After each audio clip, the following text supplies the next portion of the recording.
Hi, I'm Colleen Bishop. I'm the Director of Specialties here at Quincy Medical Group, and I am one of those that have been working on masks for several weeks here, and I'm going to show you a couple of patterns.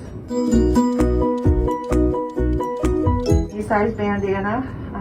This is just your average size one, and what we're going to do is we're going to fold it in half, or fold one side up halfway and another side up halfway.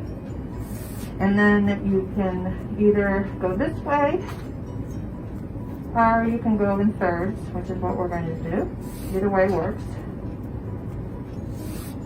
So flatten it out. Take two elastics, hair bands, or whatever elastic you're using, and you're going to feed it on about 2/3 of the way, a third of the way down here, another way, a third of the way down here. So there's about 6 inches in between each.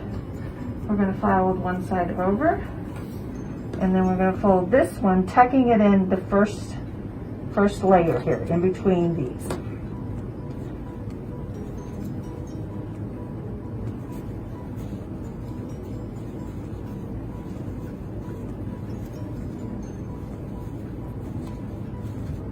Tuck it up nice and neat, and voila, you have a mask.